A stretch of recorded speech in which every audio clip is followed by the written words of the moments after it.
Est-ce que d'autres objets sacrés de la Passion du Christ ont été conservés? Ça, c'est une question à laquelle je vais répondre de deux façons.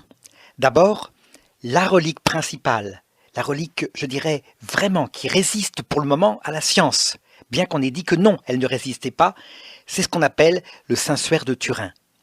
C'est vrai que dans les années 80, fin des années 80, on a fait une datation au carbone 14 de ce tissu immense qui mesure 4 mètres de long et qui était réputé être le suaire dans lequel le Christ avait été enterré et dans lequel il était ressuscité. Et on a trouvé une date du Moyen-Âge.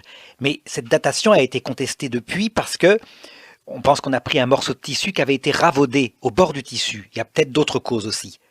Ce qui est surtout fabuleux dans ce Saint-Suaire, c'est que au XIXe siècle, on voyait bien une espèce d'ombre un peu lavasse sur le suaire. Et en prenant une photo, en développant le négatif, un photographe italien s'est aperçu que ça donnait un portrait extraordinaire du Christ tout entier, de son corps, vu de face et vu de dos, avec son visage majestueux, et toutes les marques de la passion.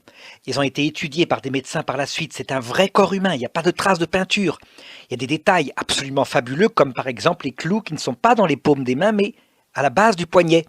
Et effectivement, des expériences médicales ont été faites, la crucifixion ne tient que là. Sinon le clou arrache. Enfin, c'est des choses incroyables qu'on ne pouvait pas deviner. Il y a des coulures de sang au niveau de ces clous où on voit la double position d'étouffement puis de redressement qu'a dû avoir le Christ dans son agonie sur la croix. Il y a les traces de la couronne d'épines avec des marques de sang.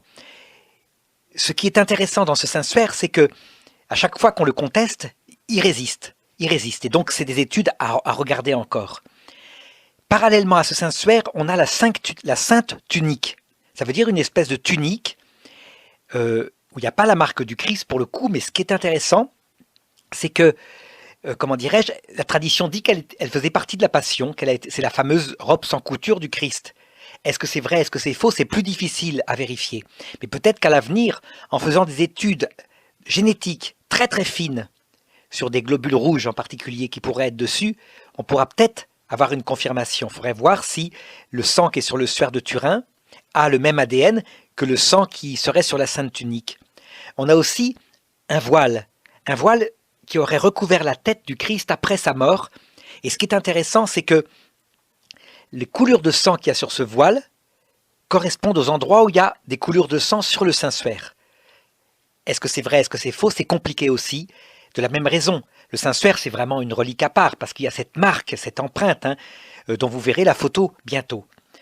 Alors, sinon, à part ça, les autres objets de la Passion, comme par exemple les morceaux de la vraie croix, c'est difficile, au point de vue scientifique, de prouver que ce sont des vrais morceaux de la croix, parce qu'il n'y a pas possibilité de vérifier. On sait que Sainte Hélène, qui était la mère de Constantin, le premier empereur romain à devenir chrétien, a fait des fouilles à Jérusalem et qu'elle aurait trouvé sur le lieu du martyre de Jésus la croix, la vraie croix. Elle l'aurait ramenée du côté de Constantinople. Et c'est à partir de cette croix que des morceaux ont été distribués dans toute la chrétienté pour que chacun ait des morceaux de la vraie croix. Est-ce que c'est la vraie croix? On ne sait pas. Tout ce que je peux dire, c'est que il y a une deuxième façon de vérifier. C'est ce qu'on appelle les mystiques. Les mystiques, c'est-à-dire des personnes proches de Dieu qui quelquefois sont recouvertes d'un charisme particulier qui vient de l'Esprit Saint. Toujours est-il qu'il y a une mystique qui s'appelle Thérèse Neumann, une mystique allemande, morte à peu près au milieu du XXe siècle, stigmatisée. Et un jour, un prêtre lui amène un petit morceau de relique de croix qu'il avait dans son église, dont on ne savait pas si elle était vraie ou elle était fausse. Et elle était en pleine extase et vivait la passion du Christ. Et à l'approche de cette relique, elle est rentrée vraiment dans une espèce de douleur en disant « ce morceau de bois a touché le corps du Christ ». Voilà.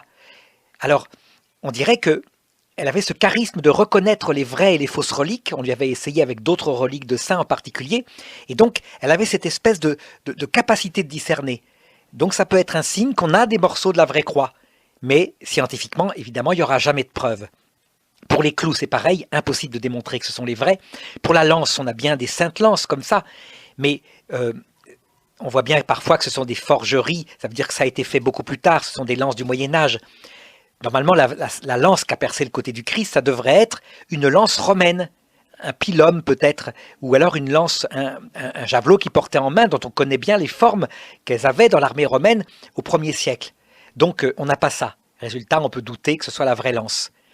L'essentiel, je dis, c'est qu'il faudra continuer à étudier toute votre vie, regarder les avancées scientifiques sur le Saint-Suaire, qui semble une relique fabuleuse pour une raison précise, c'est que cette image, on ne sait toujours pas comment elle s'est formée. C'est une brûlure superficielle du tissu, en ligne droite, ce qui fait que c'est comme une photographie. Et cette brûlure superficielle, peut-être que c'est l'éclair de la résurrection. En tout cas, jamais personne n'a pu la reproduire, cette image-là. On a fait des tentatives avec des parfums, avec des huiles, sur des tissus, ça donne quoi? Des images complètement floues. Là, l'image est extrêmement précise, et donc c'est intéressant. Je dirais, c'est pas étonnant, c'est un amusement de Dieu finalement, qui veut pas pour le moment nous prouver définitivement que tout cela est vrai, puisque la preuve, il nous la donnera dans la deuxième étape de notre vie, à l'heure de notre mort. Mais il nous donne quand même des signes très forts, mais pas suffisamment forts quand même pour enlever tous les doutes à ceux qui veulent douter, mais des signes très forts qui fait que ceux qui veulent bien écouter, avec une bonne volonté, ont la grande joie de croire que vraiment Dieu s'est fait homme, qu'il est mort sur la croix pour nous indiquer ce qui se passe dans l'autre monde et qui est Dieu, que Dieu est un Dieu d'amour, etc. Voilà, à bientôt, au revoir.